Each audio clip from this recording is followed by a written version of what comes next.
ఎక్కడ పారిశ్రామికవేత్తలల్లా మన రాష్ట్రంలో పరిశ్రమలు పెట్టడానికి ముందుకు వస్తూ ఉన్నారు.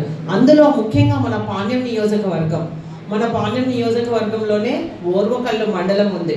ఓర్వకల్లు మండలంను గతంలో ఇండస్ట్రియల్ హబ్గా చేసిందే చంద్రబాబు నాయుడు గారు. 2014 నుంచి 19 వరకు నవ్యాంధ్రప్రదేశ్కు మొట్టమొదటి ముఖ్యమంత్రిగా ఉన్నప్పుడే మనకి ఓర్వకల్లుని ఇండస్ట్రియల్ హబ్గా చేసి అప్పుడే మనకు మీకు అందరికీ తెలుసు ఎయిర్పోర్ట్ వచ్చిందంటే అప్పుడే వచ్చింది. అలాగే డిఆర్డిఓ అయితేనేమి, జయరాజ్ ఇస్పాత్ ఉక్కు పరిశ్రమ అయితేనేమి, ఏషియాలోని అతిపెద్ద సోలార్ పవర్ పార్క్ మనకు రావడం జరిగింది ఓర్వకల్లు మండలానికి.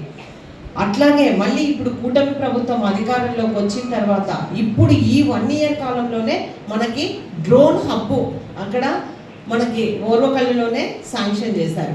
సెమీ కండక్టర్ అయితేనేమి, అలాగే మనకి రిలయన్స్ అయితేనేమి, అగస్త్య ఎనర్జీ అయితేనేమి, ఇలా చెప్పుకుంటూ పోతే సివిక్ అయితేనేమి, ఇవన్నీ రాబోతూ ఉన్నాయి. కానీ ఇప్పుడు మన ముందున్నంత సమస్య మనకు జాబులు. మనము అంతా చదువుకుంటున్నారు, మన పిల్లలకు అందరికీ ఉద్యోగ ఉపాధి అవకాశాలు కల్పించాలి. కాబట్టి మనం ఎక్కడికి వెళ్ళినా కానీ మేము ఎంతో మందిని పంపిస్తూ ఉంటాం. ఇప్పుడు మనకు ఆల్రెడీ గ్రీన్ కోల్ అయితేనేమి, అలాగే మనకి జయరాజ్ ఇస్పాత్ ఉక్కు పరిశ్రమల్లో అయితేనేమి, అమ్మ మాకి ఉద్యోగం కల్పించండి. అక్కడికి వెళ్తే అమ్మ మీ పిల్లలకి స్కిల్ లేదమ్మా అని చెప్తా ఉన్నారు. తెలుసా, రోజు ఇదే సమస్యనే మాకి. మీ పిల్లలకి ఇంటర్వ్యూ చేసాము, స్కిల్ లేదు, చెప్పండి మరి మీరు స్కిల్ బాగా డెవలప్ చేసుకోవాలి. అందుకనే నేను నారా లోకేష్ గారిని మా ఓర్వకల్లు మండలంలో ఒక స్కిల్ డెవలప్మెంట్ సెంటర్ని ఏర్పాటు చేయమని కోరడం జరిగింది. అది కూడా లోకేష్ గారు కూడా దానికి హామీ ఇవ్వడం కూడా జరిగింది. ఎప్పుడైతే మనం స్కిల్ ఇంప్రూవ్మెంట్ చేసుకుంటామో అప్పుడే మనకి ఎక్కువ ఉద్యోగ అవకాశాలు రావడానికి అవకాశం ఉంది. అంతేకాకుండా ముఖ్యంగా ఇందాక మనకి దీప్తి గారు చాలా విషయాలు చెప్పారు. చాలా ఇంట్రెస్టింగ్గా ప్రతి ఒక్క ఇష్యూ మీకు మంచి అవకాశము. ఇప్పుడు 10th నుంచి డిగ్రీ దాకా అన్ని దాదాపు 12 కంపెనీస్ వచ్చాయి ఇక్కడికి. మీకు నేను ఒక్కటే కోరుతా ఉన్నా, మేము పోరాడి వాళ్ళని పోస్టింగ్ అక్కడ జాబ్లో పెడితే కూడా చేయకుండా మళ్ళీ వెనక్కి వచ్చేది. అంటే నా అనుభవాలు చెప్తా ఉన్నాను మీకు. ఇప్పుడు ఇక్కడ చేయకుండా వెనక్కి వచ్చేది.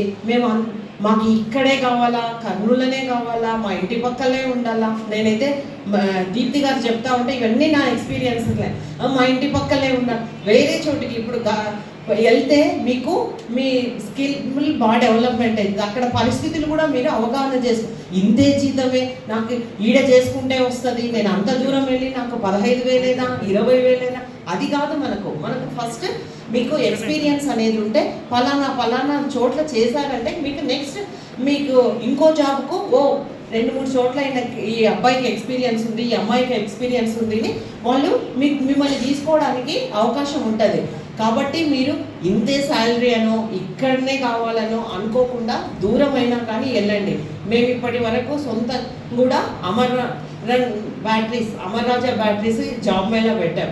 ఎంతోమంది 500 మంది వెళ్ళారు. ఎంత బాగుందో తెలుసా. వాళ్ళ ఫ్యామిలీస్ భార్యలను కూడా తీసుకెళ్ళడం జరిగింది.